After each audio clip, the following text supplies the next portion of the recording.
iaitu sekularisme dan kesannya terhadap masyarakat.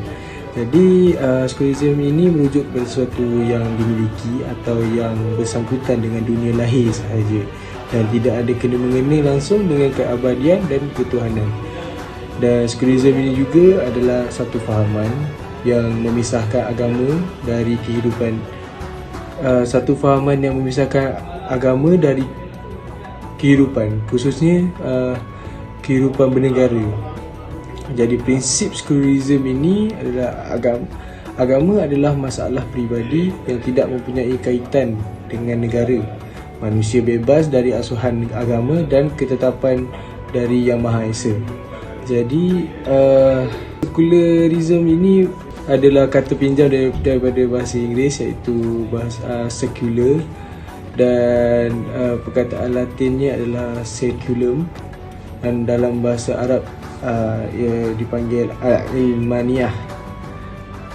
Jadi berdasarkan kamus New World, sekularisme ini bermaksud semangat keduniaan berasaskan aliran keduniaan, satu kepercayaan bahawa agama dipisahkan dalam kehidupan, pengurusan gereja tidak boleh campur tangan di dalam negara, dan pengertian al-ilmaniyah dalam persepsi Islam. Kononnya dari segi mafhum ia bermaksud mengangkat martabat ilmu, tetapi sebenarnya penterjemahan kalimah sekular kepada al-ilmaniyah hanyalah satu tipu daya dan berselindung di sebalik slogan ilmu. Jadi makna tersirat bagi sekular ialah al-ladiniyah, yakni tanpa agama, atau al-akidah, yakni tanpa akidah. Pandangan tokoh terhadap isu sekularisme ini. Okey, yang pertama, tokoh yang pertama iaitu Syed Naqvi Al-Atas berpendapat bahawa ada 4 prinsip, iaitu aliran ini hendaklah membaiki hidup insan dengan cara material sahaja. Yang kedua iaitu menyatakan kebenaran sekularisme adalah bebas daripada ajaran wahyu dan kenabian. Yang ketiga, ilmu sekular bebas dari prinsip-prinsip dan disiplin ilmu itu sendiri.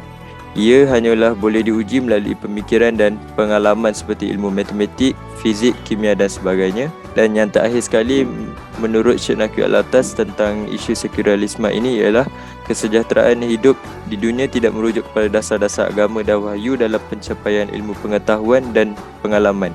Dan sumber utama sekularisme ini adalah akal. Cara penyebaran sekularisme, penyebaran melalui pendidikan, iaitu sekatan secara material, sekatan secara moral, menghantar pelajar Islam ke negara-negara bukan Islam untuk belajar, melonggarkan sukatan pengajian agama atas nama kemajuan akademik, bertambahnya institusi pengajian asing di negara Islam. So, contohnya dalam pengajian iaitu pencampuran lelaki dan perempuan ketika pengajian. Mereka mendakwa pencampuran ini dapat mematangkan pemikiran, tetapi mereka tersilap kerana ia antara punca tercetusnya masalah sosial yang kronik akibat pencampuran tidak terkawal. Kesan sekularisme kepada masyarakat Islam. Kesan pertama ialah kuasa politik makin tidak demokratik. Hal ini kerana terdapat segelintir masyarakat yang terlibat dengan bidang politik. Mereka beranggapan bahawa hidup ini hanya untuk mengangkut atau membolot kepentingan untuk diri mereka sendiri. Mereka juga beranggapan bahawa kekuasaan yang dipegang adalah sebagai hak mutlak pribadi mereka, dan mereka juga tidak menganggap bahawa kekuasaan yang mereka terima ini adalah daripada sebagai amanah daripada Allah SWT. Dalam masa yang sama, mereka juga dasar politik yang diamalkan mereka juga tidak mengikut ajaran yang berlandaskan Islam. Seterusnya, kesan yang kedua ialah akta undang-undang menjadi tidak adil. Hal ini kerana amalan menangkap lawan atau musuh politik semakin berleluasa dengan melontarkan tuduhan palsu terhadap mereka yang terlibat dalam bidang politik.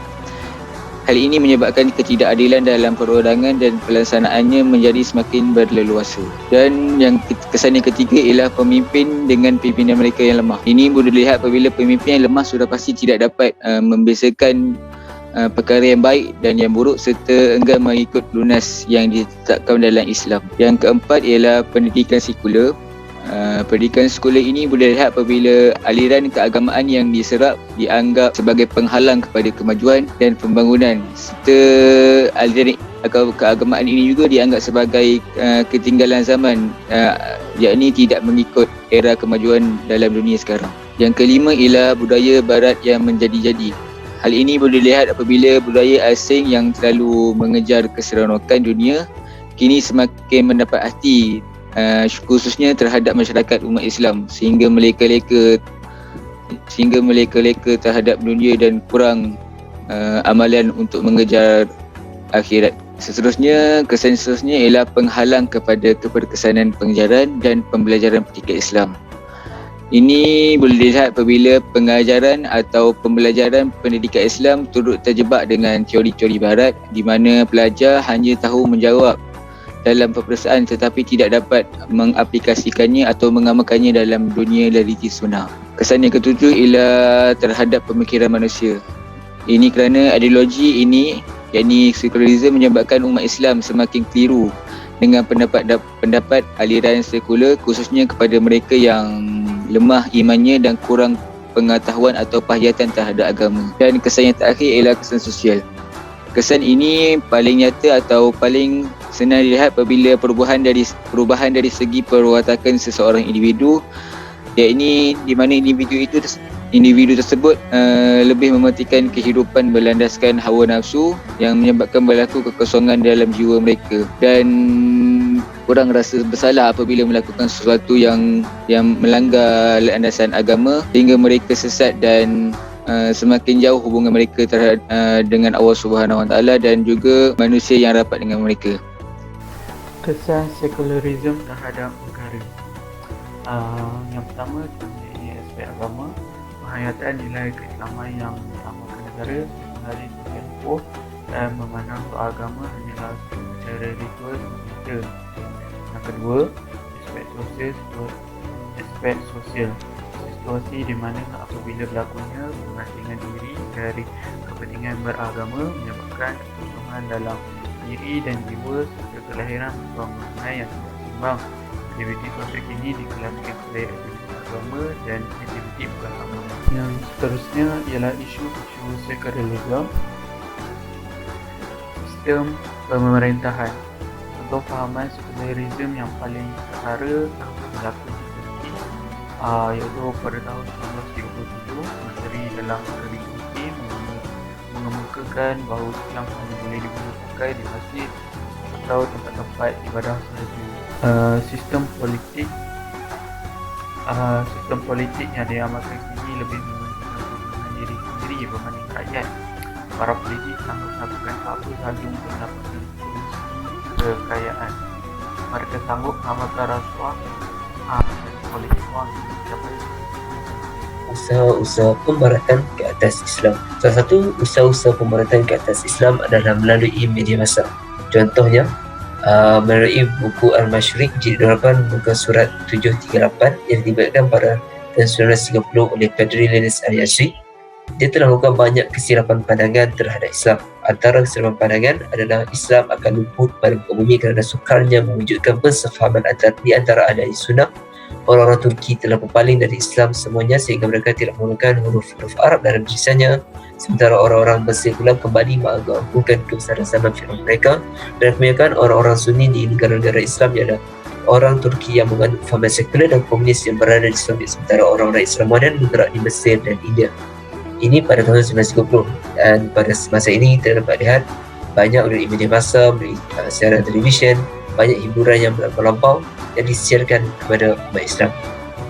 Selain daripada itu, antara strategi pembaratan adalah melalui menghalangi tertegaknya kesatuan umat Islam dengan menanam fahaman kedaerahan dan kebangsaan.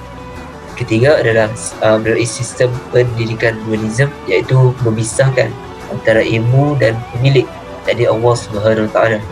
So, melalui sistem pendidikan dualisme ini, ia adalah pemisahan antara ilmu umum dan ilmu agama yang akhirnya melahirkan pemisahan antara sekolah umum dan sekolah agama madrasah, dan antara mata pelajaran umum dan mata pelajaran agama yang masing-masing dianggap saling bertentangan dengan satu yang lainnya, yang merupakan satu kesalahan kerana ilmu dan pemilik ilmu iaitu Allah SWT itu adalah perkara yang tidak boleh kita asingkan.